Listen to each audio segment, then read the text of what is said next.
آج کے بعد چند عرائض اور چند مسائل ماہ مبارک رمضان کے سلسلے میں اور استقبال ماہ مبارک رمضان کے سلسلے میں اور احکامات ماہ مبارک رمضان اور روزوں کے سلسلے میں آپ کی خدمت میں مختصراً جو ہیں وہ بیان ہوں گے۔ تو آج بھی مقدمتاً دو تین باتیں آپ کی خدمت میں ماہ مبارک رمضان کے حوالے سے عرض ہوں گی۔ جیسا کہ آپ جانتے ہیں کہ ماہ مبارک رمضان بہت ہی نزدیک ہے اور یہ ہماری خوش بختی ہے، ہماری سعادت ہے اور ہمارے لیے باعث افتخار ہے اور باعث مسرت ہے کہ خداوند متعال کی توجہ ہے ہماری طرف، اسی لیے ہم رمضان مبارک کے بالکل قریب آ چکے ہیں۔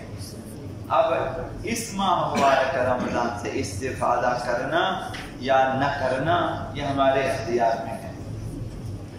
ماہ مبارک رمضان جیسے ہی آ جاتا ہے تو بعض ہم جیسے نادان اور معارف اہل بیت اور معارف الہیہ کم رکھنے والے افراد کے ذہنوں میں ایک خاص تصور آتا ہے کہ ماہ مبارک رمضان میں ہمیں تکلیف ہوگی، تکالیف ہم تک پہنچے گی، ہمیں بھوکا رہنا پڑے گا، پیاسا رہنا پڑے گا، ہمارے جو ہے امور مختل ہو جاتے ہیں وغیرہ۔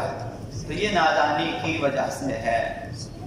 ہمارے لیے ماہ مبارک رمضان رحمتوں، برکتوں وغیرہ وغیرہ تمام برکات و رحمات الہیہ سے بھرپور ایک سرچشمہ ہے جو ہمارے دروازے پہ آ جاتا ہے اور ہمیں استفادہ کرنا چاہیے۔ تو ماہ مبارک رمضان بھوکے پیاسے رہنے کا مہینہ نہیں ہے، بلکہ روزہ حقیقی رکھ کر اپنے دل اور روح کو پاک کرنے کا مہینہ ہے۔ اگر اس مہینے میں ہم نے غفلت سے کام لیا تو ہم رحمت الہی سے محروم ہو جائیں گے۔ یہ ایک طرف، دوسری طرف خدا متعال کی بارگاہ میں جب ہم پہنچیں گے ہم بہت زیادہ شرمندہ ہو جائیں گے کہ خدا متعال نے ایسا مہینہ بھیجا ہمارے دروازے پہ اور ہم نے استفادہ نہ کیا، اور مہینہ گزر گیا اور ہم محروم رہ گئے۔ تو محرومی ایک طرف، شرمندگی دوسری طرف۔ خداوند متعال نے تطہیر روح کے لیے اور پاکی قلب کے لیے ایک خاص برنامہ بنا کر ہمارے سامنے بھیج دیا، ایک یکماہہ برنامہ ہے۔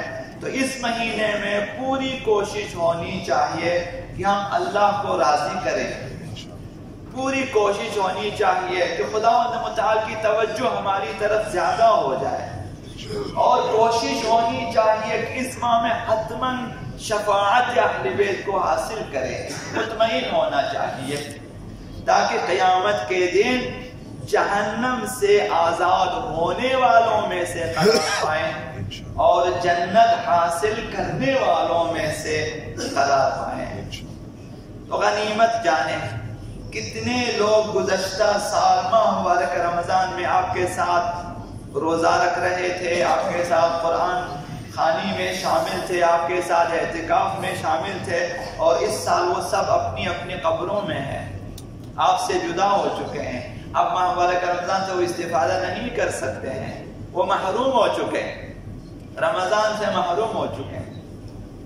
ابھی اگر آپ نے یاد کیا انہیں ماہ مبارک رمضان میں دعاؤں میں تو کچھ جو ہے انہیں حساب کتاب مل جائے گا، ورنہ وہ محروم ہیں۔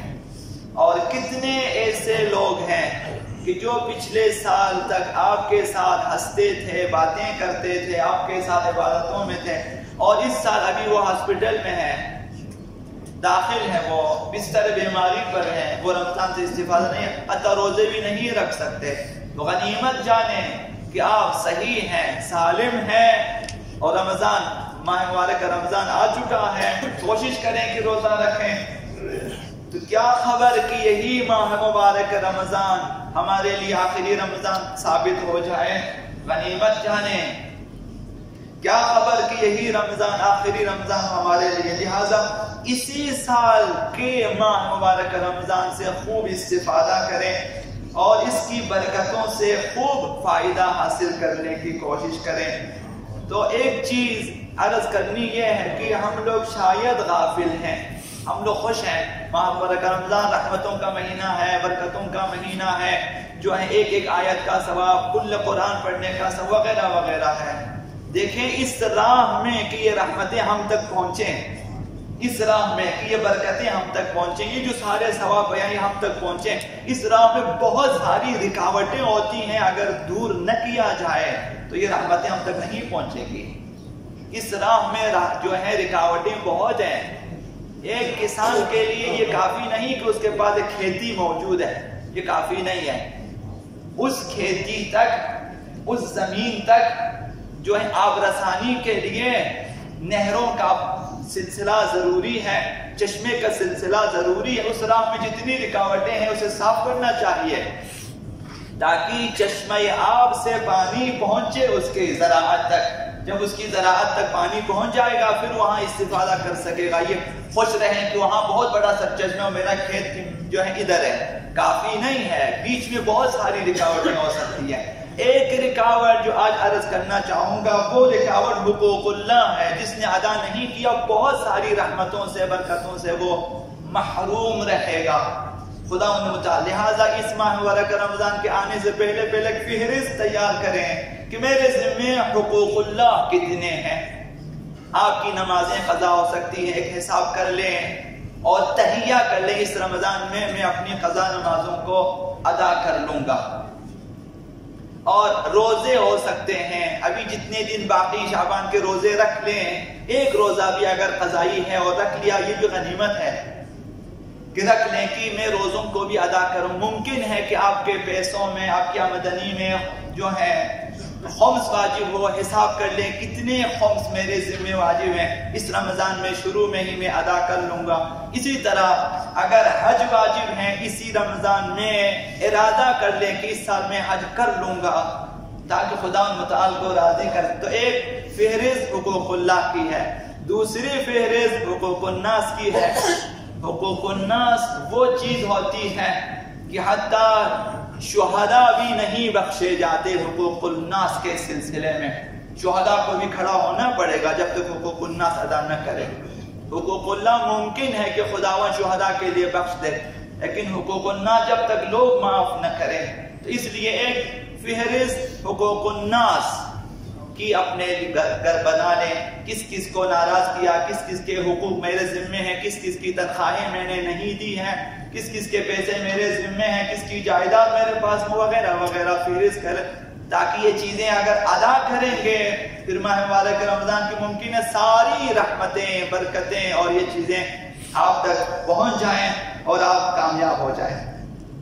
اگر آپ کاروباری ہیں اور مجبور ہیں کہ آپ کو ڈیوٹی پہ جانا ہوتا ہے، تجارت کرنا ہوتا ہے، فرصت کم ہے، تو اپنے امور میں سے بعض ایسے کاموں کا انتخاب کریں کہ جنہیں آپ مؤخر کر سکیں، کہ یہ کام ان کو میں رمضان کے بعد کے لیے رکھ لیتا ہوں تاکہ ایک فرصت آپ کو ملے کہ ماہ مبارک رمضان کی جو ہے نمازوں سے، قرآن خوانیوں سے، عبادتوں سے، اعتکاف سے استفادہ کر سکیں۔